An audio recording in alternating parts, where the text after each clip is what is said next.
दादा नमस्कार आप सभी को। पहले तो बहुत-बहुत बधाइयाँ कि नया सेशन स्टार्ट होने वाला है और पुराने सेशन का रिजल्ट आ चुका है। आज मैं एक टीचर की तरह नहीं, एक गाइड की तरह, एक अभिभावक की तरह और एक दोस्त की तरह आपसे कुछ बातें शेयर करना चाहता हूँ। पहले तो मुझे ये बताइए कि हर साल आप पेरेंट्स पेरेंट्स की बात कर रहा हूँ, हर साल पेरेंट्स इस उम्मीद को लगा के रखते हैं कि उनका बच्चा जो है वो क्लास का टॉपर बन जाए। तो क्या अगर आपका बच्चा इस बार 50 या 60 या 65 या उससे कम नंबर लेके आया है, तो क्या उसके जीवन की क्रेडिबिलिटी खत्म हो गई? ये तो मेरे हिसाब से इस तरीके से हो गया कि जैसे आपने एक मशीन खरीदी थी साल के स्टार्टिंग और अब क्या कर रहे हैं, आप उस मशीन से काम लेने की कोशिश कर रहे हैं। यानी कि हर साल क्या होना चाहिए कि वो काम डबल कर दी जाए, काम ज्यादा कर दी जाए।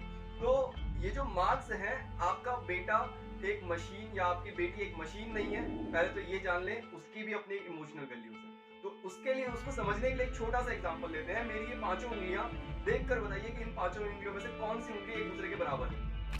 जवाब बिल्कुल सिंपल ही रहेगा कि ये पांचों उंगलियां एक दूसरे के बराबर हो ही नहीं सकती। इसी तरीके से हमारे सभी बच्चे एक दूसरे के जैसे दिखते हैं मगर वो एक दूसरे के जैसे बिल्कुल नहीं। ये बात जिस दिन हम समझ जाएंगे उस दिन हम बच्चे के मार्क्स की बजाय बच्चे के अंदर छुपे हुए टैलेंट के ऊपर काम करना शुरू कर देंगे। और जिस दिन आपको लगना शुरू हो जाए कि आप अपने बच्चे के टैलेंट के ऊपर काम करना शुरू कर देंगे, उस दिन आपके बच्चे का रिजल्ट अपने आप सुधर जाएगा। और अगर किसी के कम नंबर आए हैं तो उसकी गलतियों पे काम करें, रादर आप ब्लेम गेम खत्म कर दें। ब्लेम गेम का मतलब क्या है मेरा? ब्लेम गेम का मतलब ये है कि जब आप पीटीएम पे जा रहे हैं, अभी हाल फिलहाल में बहुत सारे पेरेंट्स अपने बच्चों के टीचर्स से मिल रहे हैं, तो जब आप पीटीएम में जा रहे हैं तो वहां पर ये ना करिए कि मेरे बच्चे के इतने नंबर क्यों आए, कम आए। तो बच्चा भी कह रहा है कि वो सर ने अच्छा नहीं पढ़ाया, स्कूल ने अच्छा नहीं पढ़ाया, ट्यूशन ने अच्छा नहीं पढ़ाया, कहीं ना कहीं बच्चे ने भी नहीं पढ़ाया। तो अगर बच्चे ने नहीं पढ़ा तो माइट भी हो सकता है कि उसका वो इंटरेस्ट वाला सब्जेक्ट ना हो, मगर माइट भी ये हो सकता है कि वो अगर गलत गतिविधियों में पड़ गया है, गलत चीजों में पड़ चुका है, तो ये आपका काम है कि सिर्फ चिल्लाने से कुछ नहीं होगा।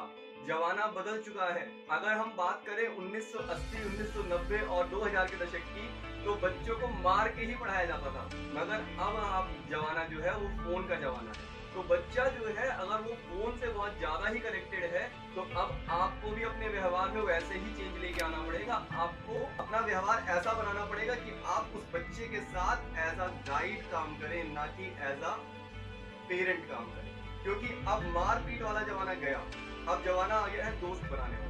तो दोस्त अगर आप अपने बच्चे को बनाते हैं तो वो आपसे शायद अपनी बातें शेयर कर देगा, और अगर वो अपनी बातें अच्छे से आपसे शेयर करेगा तो माइट भी वो बहुत अच्छा गाइड उसको आप ही मिल सकते हैं, क्योंकि आपसे ज्यादा एक्सपीरियंस और उस बच्चे के लिए किसी के पास नहीं है। तो अगर आपको मेरी बात समझ में आ रही है तो आज से बच्चों के स्कोर के ऊपर चिल्लाने की बजाय उनके कम मार्क्स के ऊपर काम करना शुरू कर दो। कम मार्क्स का रीजन ढूंढना शुरू कर दो। अगर ये रीजन आप सर्च कर ले गए, आपका बच्चा शिव निकलेगा।